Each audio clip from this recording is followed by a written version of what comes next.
bienvenue pour ce nouveau Quad 9 cette semaine où on va voir en fait ensemble tout ce qui est sorti en indé, enfin tout ce que nous on vous propose en indé et qui est sorti sur cette semaine et la semaine dernière. Voilà, petit rattrapage de sorties et on va commencer avec une des sorties peut-être les plus attendues, c'est le Clear de Scott Snyder et Francis Manapul. Scott Snyder, donc scénariste incontournable, qui nous avait déjà pondu Batman, La Cour des Hiboux, tout le run New 52, mais dont on sort surtout La Cour des Hiboux, qui est la meilleure partie, qui a aussi signé récemment Démon, qui a été aussi publié chez Delcourt, et qui là nous revient avec une nouvelle histoire, Clear, qui est une histoire, un mélange de polar, néo-noir, cyberpunk. On va suivre en fait un détective tout simplement, Sam Dunes, qui est un ancien flic et qui est engagé en fait par diverses personnes comme détective dans un monde en fait assez particulier qui se passe dans le futur où en fait ce monde a une particularité, c'est que tout le monde en fait, il y a une fusion qui s'est faite entre les hommes et les machines et tout le monde peut, bénéficier de ce qu'ils appellent des voiles. Ces voiles, en fait, vous permettent de voir le monde d'une façon plus sombre, d'une façon plus, belle, d'une façon plus ancienne. En fait, vous pouvez, appréhender votre perception, des villes, des personnes et de la société qui vous entoure de différentes façons.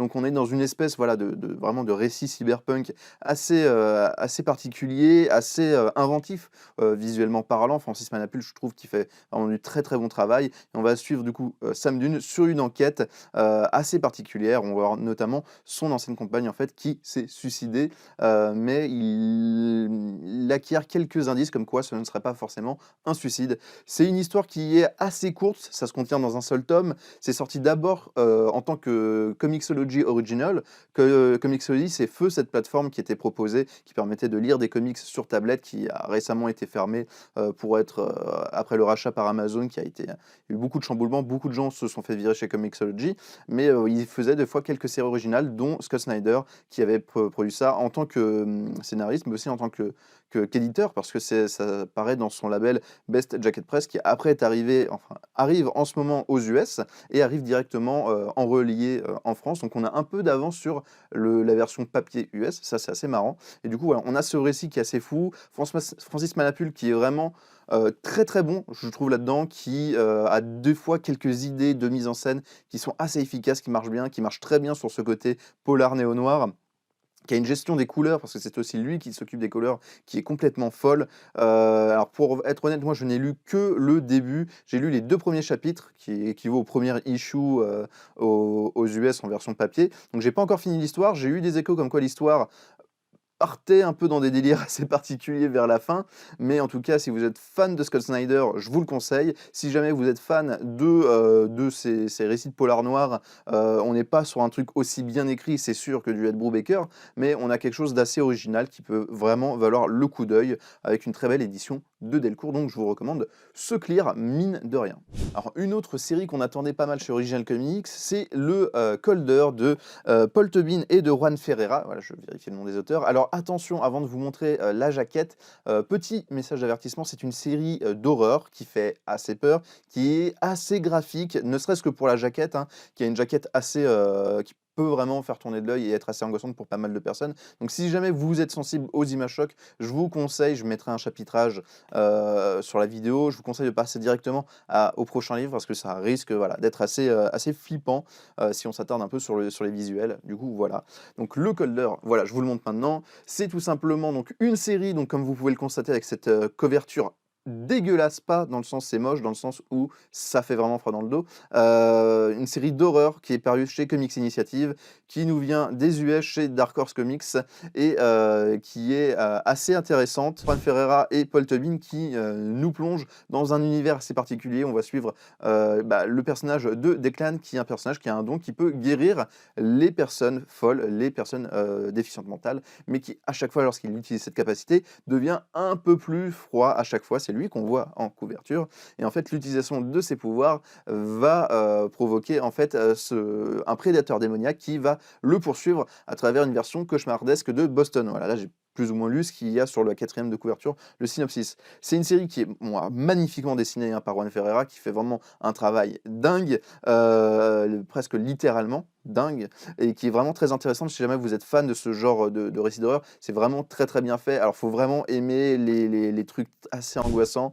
Il y avait cette anecdote que Juan Ferreira, lorsqu'il dessinait, je crois que c'était cette couverture-là, lorsqu'il la dessinait, sa femme, voyant ça, vraiment, avait presque un recul en mode c'est vraiment dégueulasse.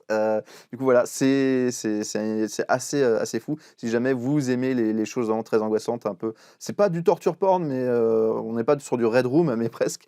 Et petite info en plus, c'est traduit par Arnaud Tomasini, qu'on embrasse, le rédac chef de Comics Blog, qu'on aime beaucoup, qui fait toujours un super travail en tant que traducteur, tout autant qu'en tant que journaliste. C'est formidable. Le Colder chez Comics Initiative, donc gros format à 45 €, c'est un peu cher, mais c'est parce que c'est vraiment, il y a vraiment pas mal de pages, c'est une intégrale, donc on vous le conseille, et c'est même recommandé par Joe Hill. Voilà, ça vaut ce que ça vaut. Joe Hill, quand même, très bon scénariste de comics et grand fan d'horreur.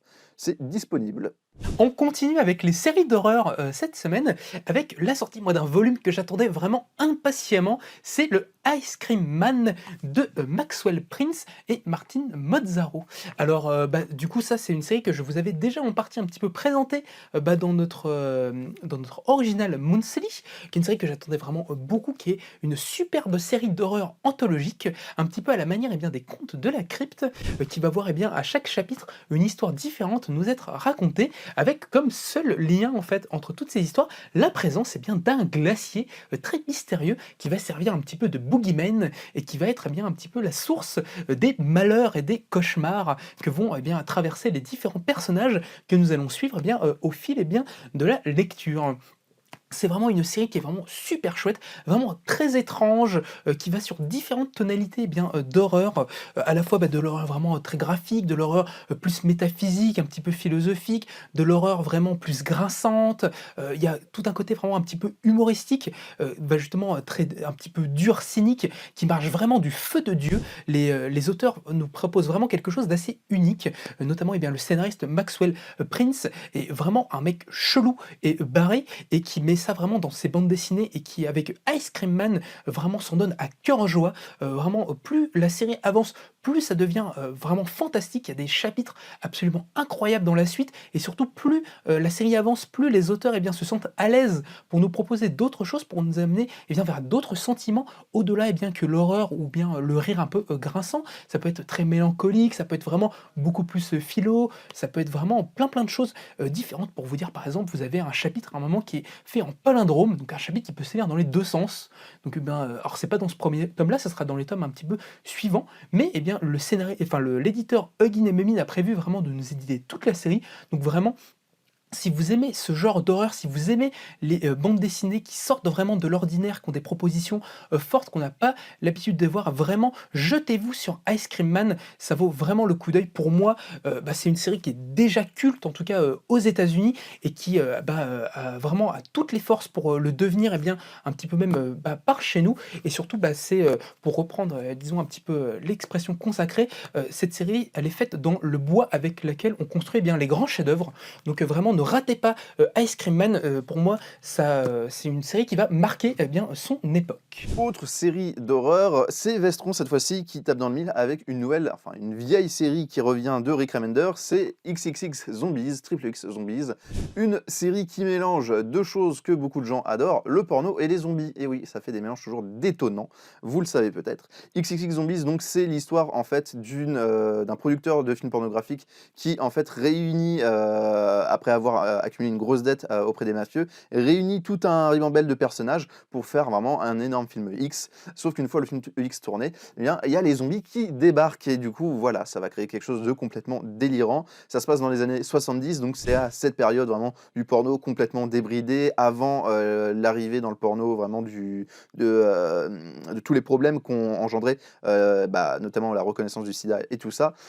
C'est une série qui est folle, c'est une série de Rick Remender, mais pas que. Il y a aussi Tony Moore qui a un peu conçu l'histoire, avec aussi le dessinateur Kieron Dwyer, voilà, qui lui s'occupe aussi des dessins, mais sinon c'est Rick Remender vraiment pur jus sur tout le long, avec quand même cette touche de Tony Moore qu'il a pu acquérir avec Robert Kirkman, qui lui aussi avait des séries un peu folles, mais peut-être jamais à ce point-là. Voilà, c'est une série pour public averti, c'est complètement fou, c'est complètement débile, mais voilà, c'est toujours sympathique à lire, assez gore, hein. Franchement, il y a des scènes, notamment il y a une scène de bébé qui dévore une nana qui est un peu waouh. Mais du coup, si jamais vous êtes fan, là c'est plus dans du torture porn que pour Colder. Si jamais vous aimez les sauts et les trucs comme ça pourra vous plaire, hein, dans une idée un peu plus dérangée. Voilà. Et on continue chez Vestron avec un nouveau Transformers, c'est le Transformers War's End, et ce qui est une série parallèle, donc qui se lie en parallèle de toutes des autres séries, de la série principale Transformers. Ici, en fait, on va voir tout simplement un grand méchant, Exarchon, qui revient. Exarchon, c'était un ennemi naturel, en fait, enfin pas un ennemi naturel, mais un des plus grands ennemis, notamment de Cybertron. C'est lui qui avait provoqué le premier conflit entre les Autobots et les Decepticons. Même pas les Autobots et les Decepticons, Exarchon c'était juste la première grande guerre de Cybertron, voilà.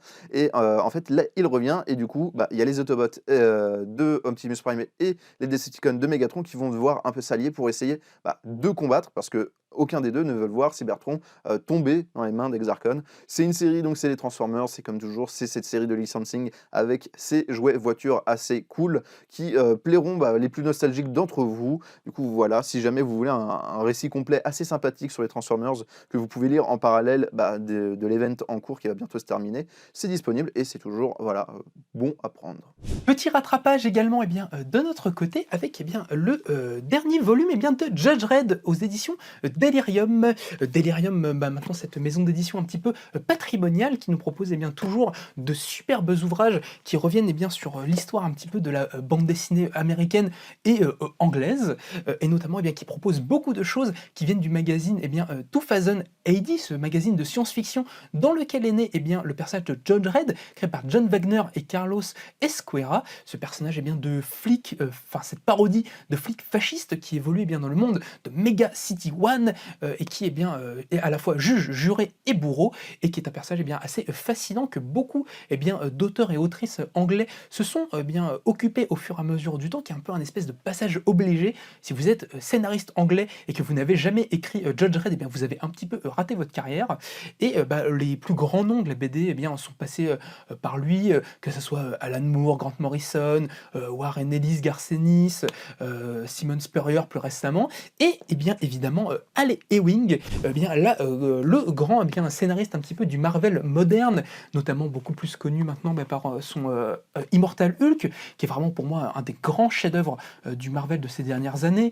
Actuellement, il s'occupe pas mal des X-Men. Et plein d'autres choses un petit peu à côté. Il fait un peu d'indépendant aussi avec We Only Find Them When They're Dead, qui est disponible chez iComics, une super saga de space opéra. Et après la notoriété nouvelle de l'auteur, les éditions 2000 ID ont décidé de proposer un ouvrage consacré à tout ce que Al Ewing avait pu faire sur le personnage de Judge Red. Donc il y a vraiment à boire et à manger, plein de choses super chouettes. Notamment, vous allez pouvoir retrouver dans ce volume-là des histoires qui sont notamment dessinées par le superbe Liam Sharp, que vous avez peut-être découvert sur le Green Lantern de Grant Morrison, qui est un artiste vraiment incroyable. Et on va aussi pouvoir retrouver des légendes comme John Higgins, le coloriste de Watchmen et Killing Joke, s'il vous plaît. Donc vraiment un ouvrage indispensable si vous aimez l'univers de Judge Red et si vous aimez le style si particulier de Al Ewing. Et enfin, nous terminons par la sortie de Écuyère, la dernière pépite apportée par Bliss Édition, du coup qui est une série un petit peu particulière, à mi-chemin un petit peu entre la jeunesse et le roman graphique, qui est scénarisée et dessinée, alors attendez, je vais regarder parce que j'ai un petit trou, par la Sarah Alphagui et Nadi Samas. Je suis désolé si je dis je me trompe un petit peu dans la prononciation, mais en tout cas une série vraiment super chouette. et que je vous invite beaucoup à découvrir. Tout le principe, c'est qu'on va se retrouver dans un monde un petit peu inspiré de l'histoire de l'Orient. On va se concentrer en fait sur une jeune fille qui en fait fait partie d'une sorte de caste qui, dans l'empire en fait où elle se trouve, est vraiment très considérée. C'est vraiment considéré, elle et sa famille, comme presque des sous-humains en fait. Ils ont vraiment pas beaucoup de droits, ils sont exploités par les gens, ils essaient de s'en sortir un petit peu comme ils peuvent, mais c'est très compliqué. Et dans ce royaume-là, dans cet empire, le seule manière d'obtenir la citoyenneté, c'est de devenir chevalier.